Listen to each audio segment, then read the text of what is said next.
Hey, everybody. Thanks for joining us here at Riders Meeting. I'm your host, David Pingree, joined by Bruce Murata, as always. And today, our special guest is very special. Former world champion, national champion, two-time 250 Supercross champion here in the States. It's the Zulu Warrior, Mr. Grant Langston. Gio, thanks for jumping on, buddy. Yeah, of course, no problem. Good to be back. Good to see you guys and talk some racing. Yep. Well, it was I watched the track and I thought, man, it's way better than I thought. I thought it was going to be drizzly, typical Seattle weather. And it actually, the track was better than I thought, but that doesn't mean it was good. Bruce, you were saying RJ texted you a picture of the track after the main events, and it's just TV doesn't do it justice. You can No. If like it was a disaster. There was pictures. Jeff sent us some of that tight rut that left where they came across the start again, and that was down to plywood. You didn't see that on TV, but those little things and how deep the ruts were, and those guys happen to triple and pick their way through stuff. Man, so sketchy. Yeah, for sure. Yeah, what was your take on the track? Well, like you said, Seattle, unfortunately, this time of year, there's a good chance it's going to be a mudder. I can remember 2006, the championship came down to basically me and Andrew Short, and the final race of the West Coast 250 Supercross Championship was Seattle, and it was pouring rain all day. And I remember it was pretty stressful, and because mud is not my specialty, and the only comforting thing was Andrew Short was also not good in the mud, so I knew it was going to be a battle of survival. But what I did notice about the Seattle dirt compared to some of the other places is it's not like that clay where it just gets super sticky and pulls you everywhere. It's got a lot of it almost reminds me a little bit of like road base, where it's got a lot of gravel in it. So, I heard Ricky mentioning several times at the beginning of the show that, it's a muddy track, but these guys are riding at like dry pace. And it kind of resonated because I'm like, yeah, it makes sense. It's messy, but the lines move. Don't get me wrong, it's still very sketchy, but I could at least speak for me saying I prefer that type of mud than if we were, say, riding in Georgia clay and it was pouring rain or something like that. So that being said, the guys were still doing a lot of the jumps, doing a lot of the obstacles, pushing really hard. And, mistakes happened, but it made for some great racing, in my opinion. Yeah, it sure did. And before we jump into it, I want to thank our sponsors. Of course, Maxxis Tires. If you guys need any kind of light truck tires, they've got a complete line. Check them out at maxxis.com. Rock and Turf, great artificial turf. They do hardscape. If you guys need any kind of work done in your yard, or mats they're selling now. Really cool mats for outside your rig or to change on. Check out Rock and Turf on Instagram, and also speedstrap.com. These guys are making a bunch of really cool products, tie downs, toe straps, and more to come. So stoked to have them on board, speedstrap.com. Well, let's jump into the heat races right away. And man, kind of the thing that stood out for me in the 250 heats was Joe Shimoda. Like, I felt like, all right, he's finally got it figured out. They went to work in this break and he's got it sorted. And then, man, he has a mistake and crashes right at the last lap. I'm like, this poor kid just can't figure it out, man, at Supercross. He really struggles to get it going. Yeah, I on that one, I've been trying to figure it out too. And when he went to pro circuit, I think a lot of people were shocked that Mitch hired this fifth guy that people weren't really that familiar with or didn't have all the credentials. I personally thought it was maybe something to do with keeping the relationship good with Kawasaki.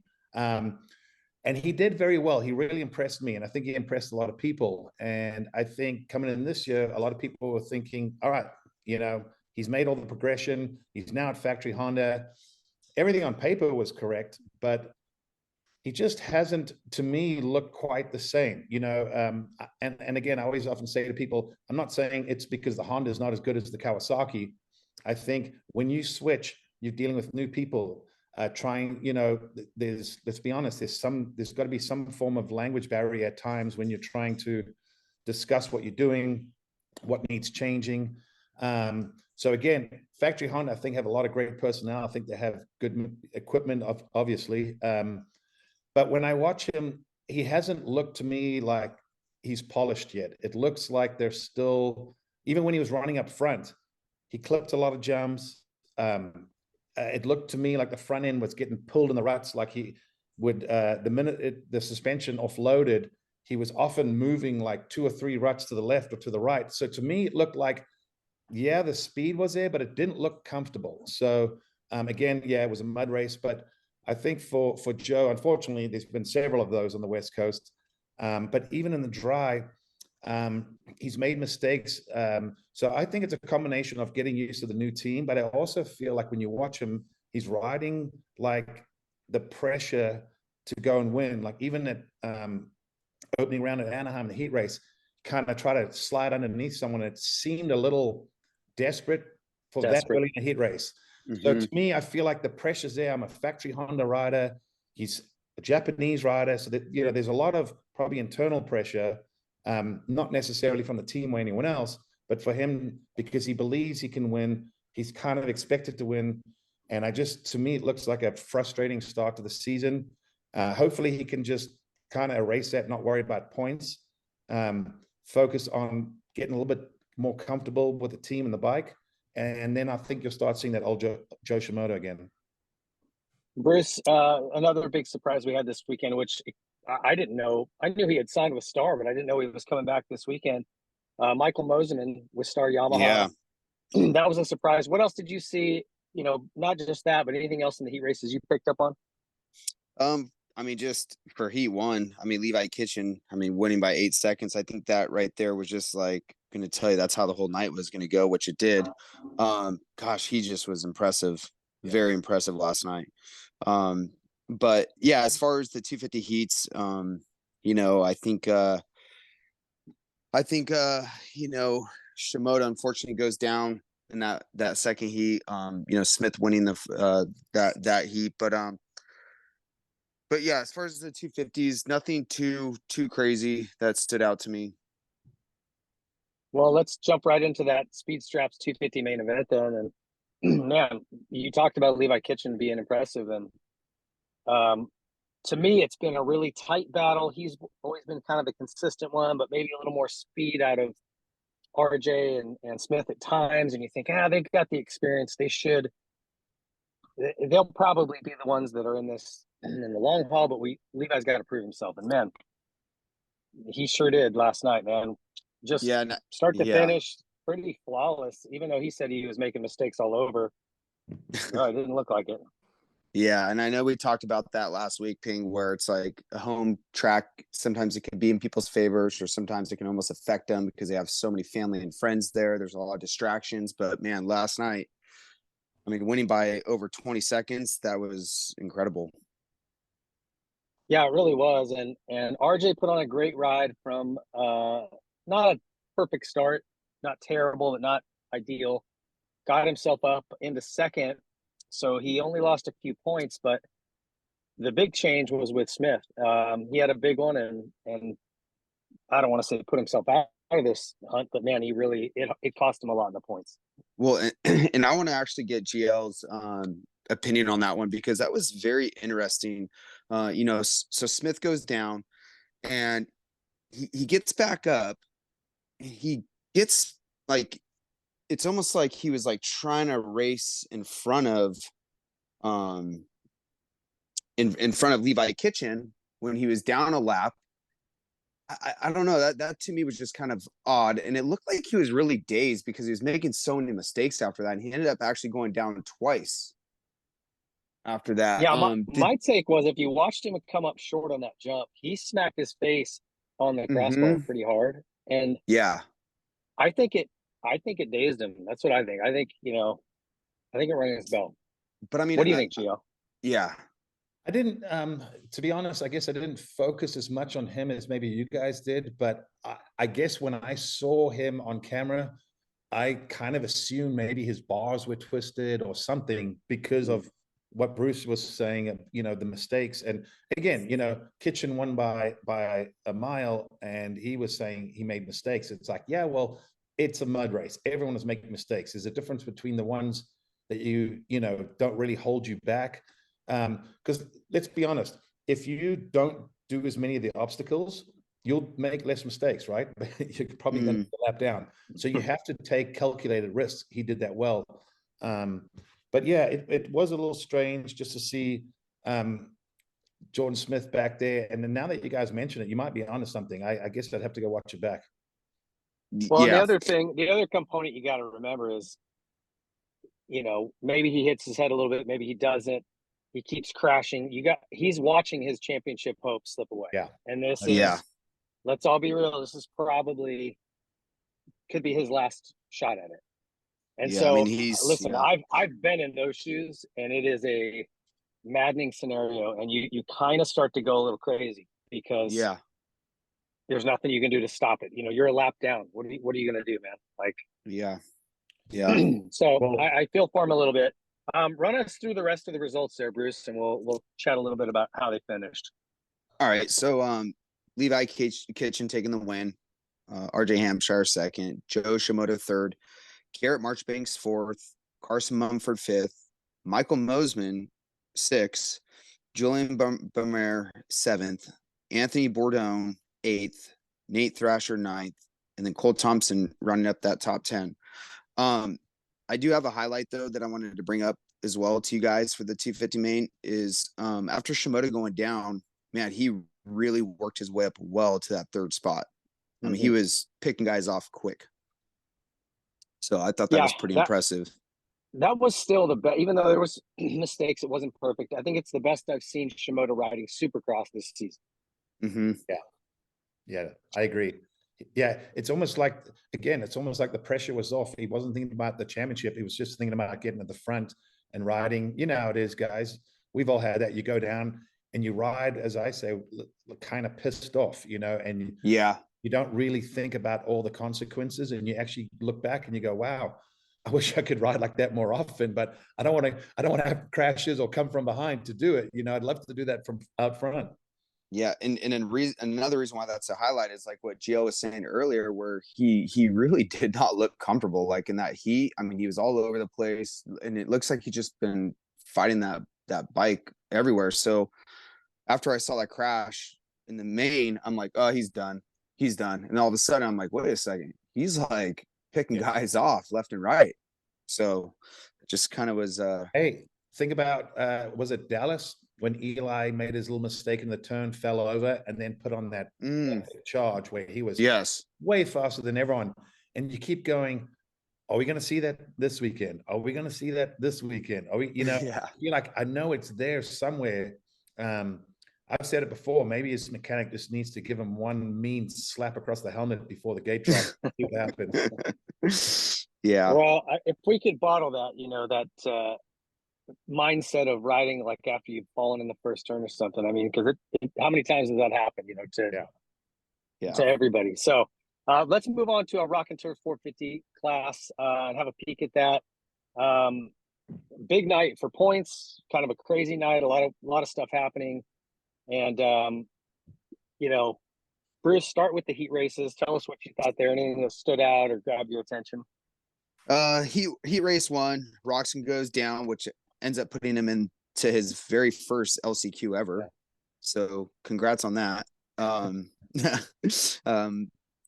then I think there was a lot of favors for Hunter Lawrence in that race. You know, with Sexton stalling his bike, you know, and Hunter Lawrence takes the win. So congrats on that win for him.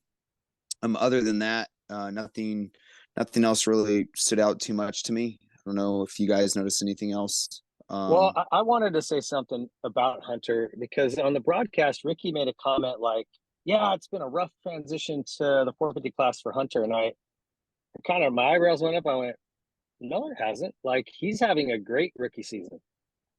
Several top fives. He just won a heat. Yes, he had a little injury, but he's already back. Like, this is a good rookie season in this kind of field. If you go back and look at Hunter's results, I mean, outside of the mud, he's had a couple of bad ones, but, you know, to be understood with the conditions we've had. If you're comparing him to his brother, yeah, it's a rough start. That's the first problem right there is what you just said. His brother's Yeah. is a unicorn. So compared to his brother, you might say, yeah, it's just been an okay season. But I agree with you. Besides not qualifying for A1, everything else has been pretty decent and what you would expect. Some few mistakes, like you said, a little injury. But the good thing is he's going forward in the series, not backwards, like some other guys. Yep. Yeah, and that Anaheim thing, man, that was like he got freezied, like he just had a couple of things go on, and Yeah. it could have happened to anybody. Yeah. So Especially nowadays with no semis. You yeah, you got the heat race, you get taken out. Okay, I got another shot, but what if something happens there? And I mean, I forget the year, but remember when Villapota was leading the championship and he didn't qualify either. yeah, and they had a rule back then, right? Didn't he use like a provisional or something? They had some weird rule where Yeah, he did. you could Yep, sneak in if you were a top 10. I don't know. There was some weird thing. Yeah, you could like throw away yeah. Yep. I remember You that. get a free ticket to the main event if you were either top 10 in points or there was some criteria. There's a way for them, if that happened to a factory guy, they could still sneak them in. Anyway, all right. So moving on. Yeah, good heat races for the Lawrences. Yeah. Yeah. Go ahead. You got something? Yeah. I was gonna say in the heat too. AP rode really good. Yeah. Really good. He did. Yeah, he put on a some good battles with Jett. So that was pretty cool to see that. Yeah, he kind of ran it in, like poked it on him in one corner, and I thought, oh man, AP's feeling froggy. Like this is going to be a good night for him. And yep, we didn't really see him. Well, I also think for AP, I mean, if we peel the layers back, when he sees it muddy, his team, his friends, his family, everyone's like, oh, it's your time to shine. You're the man in these conditions. And you can almost see the way he rides is a little more like, I don't know, excitement or less fear of what might happen. So he did look good. And again, I still thought going in the main event, because, at my shop, we have a fantasy league and we pick people every week in a wild card. I was like, man, maybe I should have put AP up higher. And I almost got him exactly. But yeah, he shows speed. But I also think sometimes for certain guys, it's about getting into a rhythm. And I kind of felt like in the main event, he just never got that rhythm, never got into like a few laps in a row where there was no one around and where he could pick his lines and do everything. And sometimes I think for riders, when they don't get that flow very early on, it's harder to pick it up later on. Yeah, I agree with that. It's always tougher to try to collect yourself after, if it's started off poorly, to turn it around. It's tough. Yeah. I want to say something. See if you guys caught this right before the main event. Jett's mechanic handed him looked like AirPods, and he pulled something out and kind of sniffed it and put it back in. And I thought, I've said before in the past, like, as a medic, we use smelling salts all the time to wake people who've passed out. Yeah. Wake them up or whatever. But now the research is, spotty. Some studies say it helps because it does. It increases your rate of breathing, which increases blood flow to your brain. There's like a little bit of an epinephrine dump. So if you're trying to, you're on the start of a race and you need good reaction time, you need oxygen to the brain, like all those things firing. I told this to Tyler Keith years ago. I said, you ought to get your guys some smelling salts and have them try it.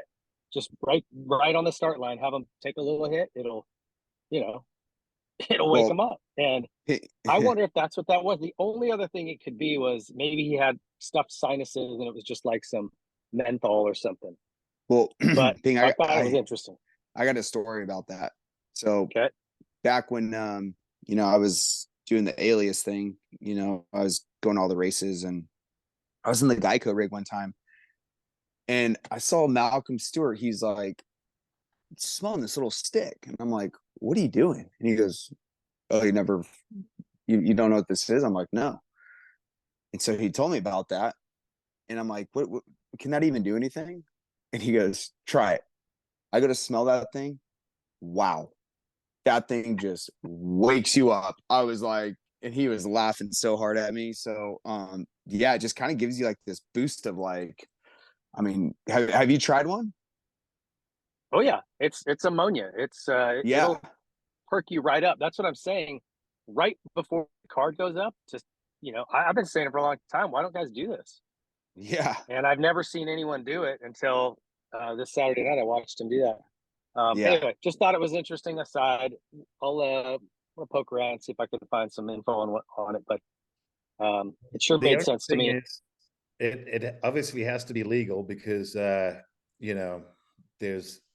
Yeah, it's just ammonia. It wouldn't be in your system or anything. Well, Yeah. I feel like those kind of inhalers, what do you call them, breathers, little sticks, that's become something in modern years. I remember battling the breathe. I always had sinus and my nose would often close up. I don't know if it was the dust and the fumes and everything, but I would. And I remember once upon a time, Dr. G just put this little, oil or whatever finger, and he shoved it up my nostril. And I was on the line and I was like, whoa, I'm like, I can breathe. So I forget what it was. I even said, what was that? He's like, don't worry about it. But it was just some oil with, like you said, all those different stuff to open up your nose, whether it's eucalyptus, menthol, that kind of yeah, stuff. exactly. So nothing crazy, but like you said, now that Jett's winning, I'm pretty sure you're going to see a lot of guys sniffing a lot of things online. Yeah, no kidding. Hey, well, it's better than having men stick stuff up their holes in their face. But that came off a little crazy. Hey, I did catch one other thing while we're talking about the Lawrences, and I thought this was really cool. Did you see how stoked Jett was for Hunter when he won that heat? Like, Yeah, just that was pretty cool. genuinely pumped for his brother. I thought that was pretty cool to watch. Yeah. Okay, so let's get to the race. It looked like, oh man, we're gonna get this battle, right? That we've been wanting, Chase, Cooper, and Jett. I was hoping Eli would get in that mix, and I was thinking, because I think Jett, if I remember right, was back 9th, 10th off the start. He wasn't great, but man, within like a lap, he was up into third. It was wild. Yeah. The way he worked his way forward, and he was coming on he was so much faster than those guys. Again, this is another case of like him just being a little impatient. I don't know what he was thinking he was coming in to do there with Cooper, but like either come in hot and take a guy out or back off. Like, I don't know. He ran into his back end and but yeah, of course Ty sided. Like, I don't know what else could have happened in that scenario. What did you guys think of that mistake? Was that just impatience? And then I think he was going to catch him again. He was going so much faster. He had that wall down where he was hopping over it. Well, and I thought he was coming again until he ran into the back of Brees, and I think he finally just went, all right. Well, the first thing that started the ping was when he caught Coop and in the sand section, and he came in hot on him and hit him. And man, I was pretty impressed that Cooper didn't go down from that. Like, it was like he hit a wall and like Coop didn't even move.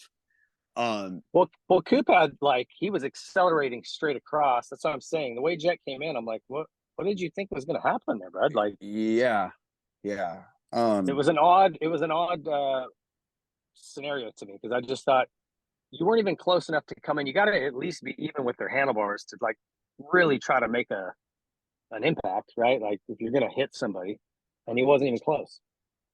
Yeah, and I think just after making those couple mistakes, I don't know if he just kind of, for how sketchy that track was, maybe he was just like, he's comfortable where he's at with points, just played it smart. I don't know. But man, that sand, when he started jumping over that wall through that sand section, which Webb eventually started doing it too. That's where I feel like he made up a lot of time on Sexton. That was just so impressive watching him. It's just so amazing, the lines that kid comes up with. Well, and even watching the difference when Cooper did it, it didn't look pretty, right? He was kind of smashing through it. Yeah. Where when Jett did it, it was like effortless looking. Just and he just barely it looked like he just skipped off across the top of it and kept going. GL, what did you think of kind of that whole scenario? And no, I agree with you. I think with Jett, let's take a page out of Ricky's book. He uses those long legs in that situation to, one, help him kind of bunny hop, and two, really absorb it. Cooper's a smaller, compact guy. he did it. I almost feel like I can relate to him by it wasn't that pretty, but it was a little bit faster than not. So I get it. And then as far as Jett kind of running into him, I think he was being aggressive, knowing like it's mud. I got to get to the front, clear vision, run my lines. And I think he thought he had a bit of a chance there, but Cooper's so crafty. It's almost like he has eyes in the back of his head, and he just is able to put the bike in a position. So I think Jett thought he may have had a small chance, and Cooper basically said, "No, you don't." And then after that, but back it up a little bit. If anyone's talking, from his team to his agencies or, dad, whoever, a lot of people are saying, hey, the guy you probably need to worry about moving forward is Cooper Webb, because how tactical he is and how crafty and how just mentally strong. And even when he's not the fastest guy, he'll still find a way to be on the top step. So I don't know if, and again, let's not forget, Jett Lawrence is still a kid. He rides with a lot of maturity, but like when you see some of those things on the weekend, you're like, okay, that was a kid that had the mindset of, I need to get to the front ASAP, clear track, win this race, extend the points lead. Well, it doesn't always go according to plan. And then you get a couple roadblocks, I'll call him Cooper Webb, that are just so stubborn, and they just know how to indirectly kind of derail his charge forward. Yeah, I agree with you. And we saw a pretty good race between Chase Sexton and Cooper, sort of while Jett was having all his incidents. And I saw some really weird stuff out of Chase that I know the track was crazy, but the stall early on in the night, and then he had a couple moments where it looked like he almost stalled again. And he said did you guys see him land on the tough blocks too? He almost went down in a pile. Yeah. And he said that he bent his shift lever, his brake pedal out a little bit, and maybe that was what I saw. But I just saw a couple of little hiccups from him that I thought were odd. Though I will say I think it's one of his best performances to date. Even though he didn't get the win, he rode really well and he fought for it. What was GL? We'll start with you. What was your take on Chase's night? To me, again, I think it's another one of those. He's had a couple good mud results this year, and I think he came in thinking, I need to get my championship hopes back on track by winning tonight. He rode like he was really, really there to win. As far as the stall goes, I kind of feel like, and I might be way off base on this one, but I think the way he hooked on that jump, sometimes freak things happen, and you saw the bike didn't want to fire up. And I don't want to say that that's happened to KTM before, but I've seen it with Dungey and other people, and even myself included. I don't know what happens, but I believe the stall was maybe his fault initially, but the fact that it wouldn't fire up, that's happened before on those bikes, over many years. Kind of weird. I think maybe with the wheel turning, so you got the clutch in, but I don't know if it's because there's some things turning or whatever, and you're in gear, they don't want to engage and fire up sometimes, and you could see how frustrating it was. But besides that, like you said, he rode well, he rode aggressive, he rode like someone that's really here to defend his title. And again, it's a bit of a mud race. Everyone made mistakes. People had good laps, bad laps. And at the end of the day, still a good result. At the end of the day, he made a couple points on the championship leader. So got to take the little victories sometimes. For sure. There was one thing I saw that I don't know this for sure, but did you notice how much throttle he was giving it when he was trying to start it? Pay attention to his right hand. As he was pushing the button, you just see his right hand dropping, like he thought it was already fired and he was trying to go, whatever it was. And I wonder if that had something to do with it. It was just squirting too much fuel as he was pushing the start button. So either way, odd and kind of a bummer for him, but I hope he continues to build. They happen in panic situations, you could start your bike off the stand in the pits 100 out of 100, and then in the race, the one time or the other time you need it, and you're like, what the heck? But like you said, probably a combination of several things: rolling forward, clutch in. Maybe it even bumped it up a gear when he hit the wall and he was in third, or something else. I think you can add a lot of factors in, but I'm sure they'll look at it. He looked a little frustrated at the end of the race, and I get it, because there's probably a handful of guys that felt like they should have won last night. Yeah, that's the reality. Yeah. The series is so close. It's really fun to watch because you just don't know who's going to win. And the minute you think, okay, Jett's had 3 in a row, well, he's the guy. He shows he kind of is the guy, but there's other guys. So right. Yeah, he's letting them in. Bruce, take us through the rest of the top 10 quickly. Yeah, so Webb with the win, Chase Sexton second, Jett Lawrence with third, Aaron Plessinger fourth, Ken Roxon fifth, Eli Tomac sixth, Hunter Lawrence seventh, Justin Cooper eighth, Justin Barsha ninth, and then Jason Anderson wrapping up the top 10 there. So not a ton of surprises. Still a good ride for AP, and that was to be expected the way he rode in the heat. What is Cooper sitting back now in the title chase? Yeah, 11? so no, he's 16 points down. 16 points. And all right. Yeah, and Sexton's 23, so he's starting to get away. So it's starting to become the Cooper Webb and Lawrence championship battle now, I feel. But here's the thing, how the series gone. I mean, we've got a Triple Crown coming up for this next round. I mean, gosh, you never know what can happen. It could go a lot of ways. Well, we're going to keep an eye on it. GL, I appreciate you taking the time. We got to end this here, try to keep it inside our time limit, but we sure appreciate you taking the time. And anytime. If you had to pick a title winner, who you got? I mean, is it Jett at this point? Oh, Ping, that's a deep question right there. 1 week ago, I might have said yeah, but now I'm going. Coop's keeping it interesting. I'm gonna go. Yeah, he is. I'm gonna say Cooper Webb is gonna win it on the mental battle, not the pure speed battle. Mm-hmm. Ooh, okay. Mm-hmm. I like that, GL. Right. I like that. What do you got? What do you got, Bruce? Man, it's after seeing this last weekend, I mean, I'm kind of with GL on that. I really am. I mean, I think Jett's definitely the fastest, but I think coming down to this, I mean, Cooper Webb's just mentally so strong, and he's going to be the most creative to make this thing happen. Well, he's going to keep it interesting. I want to quickly thank our sponsors one more time, Rock and Turf, Maxxis, and Speedstrap. We appreciate their support. Thank you guys for listening. Join us Thursday when we drop Sight Lap and we take a look ahead to next weekend. The series is anything but over. A lot of fun. Thanks for watching. We'll see you guys next week.